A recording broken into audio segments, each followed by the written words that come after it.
Restaurant భోజనాలు ఎలా ఉంటున్నాయో తెలుసండి. మొన్న హైదరాబాద్లో అంటండి, అవి క్యారీ బ్యాగ్లో కట్టేసి ముడేసేసి ఫ్రిడ్జ్లో పెట్టేసి ఈ మన దమ్ పీస్ ముక్కలు కూడా వాటిని కూడా చక్కగా ఫ్రిడ్జ్లో పెట్టేసి వాటిని ఓవెన్లో పెట్టి వేడి చేసి పెడుతున్నారండి. వాటిని మనం కింద తీసి చూస్తే అసలు నిజంగా అండి మనము జన్మలో హోటల్కి వెళ్ళకూడదు అని అనిపిస్తుందండి మీకు. మరి ఎందుకు మళ్ళీ వెళ్ళి వాళ్ళకి ఆ డబ్బులు ఇస్తున్నారో నాకు అర్థం కావట్లేదండి. నిజంగా మీకు చెప్తున్నానండి, మీరు గనక ఆ యొక్క వీడియోలు చూసుంటే మీరు ఖచ్చితంగా మీరు రెస్టారెంట్లకి వెళ్ళారండి. నేను చెప్తున్నాను కదండి, మొన్న మేము కూడా ఒక రెస్టారెంట్కి వెళ్ళామండి. అది నా మనవడి గురించి వెళ్ళానండి. నేను అసలైతే నాకు ఇష్టం ఉండదండి హోటల్స్కి వెళ్ళటం. కాకపోతే నా మనవడి బర్త్డే అని పిలిచారు, వెళ్ళాను.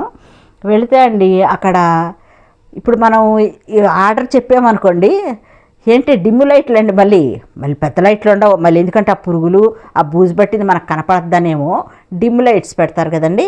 అయితే పెట్టిన తర్వాత మనం చెప్పిన ఒక అరగంటకు వస్తుందంటే, ఎందుకంటే అనుకున్నారు, ఆ ఫ్రిడ్జ్లో ఉన్న అన్నాన్ని ఓవెన్లో పెట్టి, లేకపోతేనేమో గ్యాస్ మీదో లేకపోతే ఇండక్షన్ స్టవ్లో ఉన్నాయి కదండి, వాటి మీద పెట్టి వేడి చేసి వచ్చేవరకు అరగంట పడుతుందండి. తీసుకొచ్చి పెట్టారండి. పెట్టినప్పుడు అండి దాన్ని అసలు అందులో చేయి పెట్టానండి. చేయి పెడితే నాకు ఫ్రెష్ అనిపించలేదండి, ఫ్రెష్దని అనిపించలేదు. లోపల ముక్క చూస్తే చల్లగా ఉందండి. అలాగే అలా 2 మెతుకులు తినేసి ఇష్టం లేకుండానే తిన్నానండి. మా వారైతే అడిగేశారండి వెళ్ళి, ఏంటి బాబు ఇదేం పైకేమో ఇది ఉంది, లోపల చూస్తే చల్లగా ఉంది, ఏం పెట్టడం ఇది అని ఆయనకి కడిగేశారండి. కడిగేస్తే, ఏమండి మరి ముందే చెప్పాలి కదండి, నేను అడుగుతాను వాళ్ళని అన్నాడండి. అంటే మాత్రం ఇంక మళ్ళీ వెనక్కి రాదు కదండి, నేను అప్పుడే నిర్ణయించుకున్నానండి.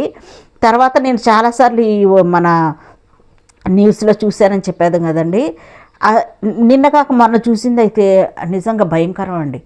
ఇంతటి దీనస్థితి ఏంటో నాకు అర్థం కావట్లేదు. ఎందుకండి మీరంతా ఇన్ని డబ్బులు పోస్తున్నారండి? ఆ డబ్బులతో మీరు నెల రోజులు తినొచ్చండి. నెల రోజులు మీకు ఖర్చులు తీసుకొని తినొచ్చు.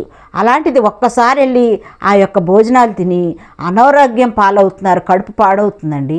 కడుపు పాడైపోతే మీరు రాని రోగాలు వచ్చేస్తాయి.